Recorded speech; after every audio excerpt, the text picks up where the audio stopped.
સંજાણનો બહુચર્ચિત સર્પાકાર railway ઓવરબ્રિજનું થયેલું નિર્માણ બાદ આ રેલવે ઓવરબ્રિજને લોકાર્પણ વગર ખુલ્લો મૂકી દેવાયો હતો। કહેવાય છે કે જ્યાં લોકાર્પણની રિબિન કાપવામાં રાજકારણી નેતાઓની હોડ જામતી હોય છે, ત્યાં કોઈ આવા રાજકારણી નેતાઓ રિબિન કાપવાનું ચૂકે ખરા? હકીકતમાં આ સર્પાકાર રેલવે ઓવરબ્રિજની રિબિન કાપવામાં રાજકારણી અને નેતાઓ ખચકાટ અનુભવે છે। જેના પાછળની કહાની એવી છે કે આ સર્પાકાર રેલવે ઓવરબ્રિજ પર યાતાયાત શરૂ થયાના ટૂંક સમયમાં જ રેલવેને પૂર્વ તરફનો એક સ્લેબમાં ગાબડું પડ્યું, જેમાં ધારાસભ્ય, પદાધિકારી તથા અન્ય રાજકારણીઓ સદર ઓવરબ્રિજમાં હલકી કક્ષાનું મટીરિયલ વપરાયું હોવાની બૂમરેંગ મચાવી દીધી, જેના કારણે ગાબડું પડેલા આરસીસી સ્લેબને તોડી પડાયો। સદર નવો આરસીસી સ્લેબ ભરાયા બાદ આ રેલવે ઓવરબ્રિજને ફરી પાછો લોકાર્પણ વગર યાતાયાત માટે ખુલ્લો મૂકી દેવાયો હતો। આ રેલવે ઓવરબ્રિજની ડિઝાઇન સર્પાકાર હોવાથી તથા હલકી ગુણવત્તાવાળું મટીરિયલના વપરાશની બૂમરેંગને કારણે વાહન ચાલકોમાં એક ડર પેસી ગયો છે। ત્યારે થોડાક દિવસ પૂર્વે આ જ રેલવે ઓવરબ્રિજ પર એક વિચિત્ર અકસ્માતમાં વાહન ચાલક મોતને ભેટ્યો હતો। સૂત્રો દ્વારા એવી પણ માહિતી જાણવા મળી છે કે આ રેલવે ઓવરબ્રિજ પર છાસવારે નાના અકસ્માતો થતા હોય છે। હવે સવાલ એ છે કે આ રેલવે ઓવરબ્રિજનું લોકાર્પણ કરવામાં કોઈ આવતું કેમ નથી?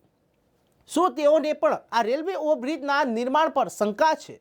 શું તેઓને લોકાર્પણની રિબિન કાપવાનો ડર લાગે છે કે પછી આ સર્પાકાર રેલવે ઓવરબ્રિજના થયેલા વિવાદના કારણે દૂર રહેવાનું પસંદ કરી લોકાર્પણની રિબિન કાપવા ખચકાટ અનુભવે છે?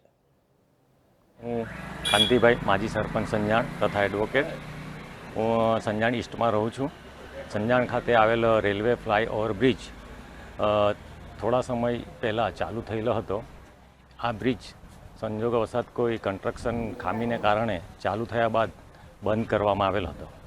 તે બંધ થયા બાદ તેનું રિપેરિંગ કામ માટે રિપેરિંગ કરીને થોડા સમય બંધ રહીને હાલે આજની તારીખે એ બ્રિજ ચાલુ છે।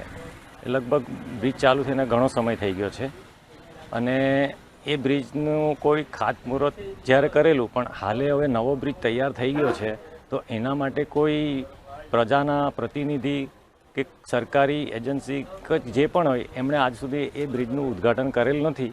તો લોકોની માંગણી છે કે આ બ્રિજ આટલા કરોડો રૂપિયા સરકારે ખર્ચ કરીને લોકોની સુવિધા માટે બનાવેલો છે, તો એ બ્રિજનું એક સારું એવું લોકાર્પણ થાય એવી ગામ લોકોની તથા અમે બધાની માંગણી છે। અને લોકોની સુવિધા માટે સારો બ્રિજ બનાવેલો છે, તો એ લોકોમાં એક સરકાર પ્રત્યે બી થાય કે નહીં, આ લોકોની સુવિધા માટે બનાવેલો છે, તો મારા તરફથી એવું કહેવાનું છે કે આ બ્રિજની વહેલી તકે લોકાર્પણ કરે અને લોકોને સારી સુવિધાનો સંદેશ પહોંચાડે।